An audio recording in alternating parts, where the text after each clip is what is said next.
5 mods that I installed immediately. Links to each mod will be in the description. 5 mods I installed immediately. Links to each mod will be in the description of this video. None of the mods are overhauls, but the first mod I'll talk about definitely affects gameplay a little bit. I don't want to mess with big mods just yet, as I'd prefer to play the game as intended at first as much as possible, so that I can give a more honest opinion of the game at the end of my first playthrough. The first mod is called Unlevelled Quest Rewards. One thing I didn't much like about OG Oblivion was knowing that if I did some of the more enjoyable quests too soon, that I'd be locked out of some of the best equipment in the game, which would mean a lot of my first few hours of playthroughs were dedicated to hardcore leveling, which is obviously very grindy and not that fun. With this mod, I can do any quest whenever I feel like it and level more naturally without locking myself out of some of the great items. You can even get 2 optional add-ons, one that applies the same logic to the Deluxe Edition's new quests, and one that applies the same logic to spell quest rewards, although I've personally left out the latter, as you can get much better spells than those rewards anyway.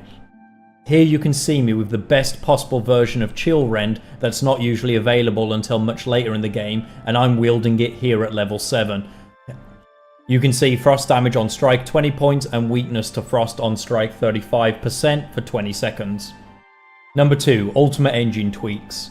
If you're having frame rate issues, stuttering and frequent crashes, this may be the mod for you. Since installing it, my frame rate has improved a little bit, especially in the wilderness, and I've also gone from having 1 crash every 2 hours to 1 since installing this mod.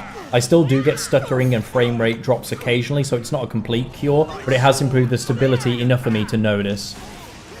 I will say though, you may see a little bit of stuttering in this gameplay because I'm recording at the same time as playing the game, and my computer maybe struggles a little bit with that. But when I was not recording, it was a little bit more stable than this.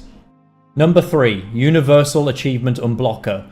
So I mentioned in my changes video that achievements are blocked if you use the console commands. It will actually disable your ability to get achievements. It will give you a warning here in the console saying that activating any console command will disable achievements. And as you can see now, that message is gone, enabling me to use the console commands. Now, I'm not looking to use the console commands to cheat the game in any way because that's boring to me, but console is really useful for PC players in case there's bugged quests, stuck NPCs, or in a really stupid case like me. I also like to increase my height just a little bit as I'm a short arse in real life. Ta-da! I am now Giant Sheogorath, and I can still get achievements.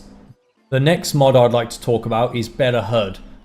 I don't hate the new HUD as much as some people appear to, but it is a little bit on the larger size than I'd prefer, so I've shrank it down a little bit. There are several versions of this mod that you can actually mess around with to get the sizes of the compass, the fatigue bar, the magic bar, the health bar, the spell icons, the weapon icons. You can mess with all of those things to get it to a size that you are happy and comfortable with.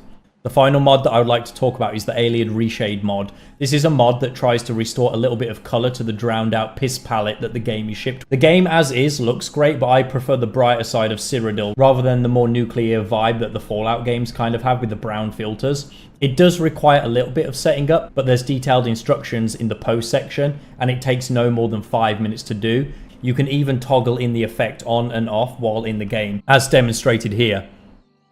Off. On, off, on. As you can see, it's a lot more vibrant when I turn it on, and this is how I like to look at Cyrodiil. For me, Cyrodiil was always preferable to Skyrim because it just oozes colour and vibrancy, whereas Skyrim is a little bit more dull due to its more wintry nature. And there you have it. There are 5 mods that I installed immediately as soon as I saw that this game had come out. Thank you so much for watching, and see you on my next video.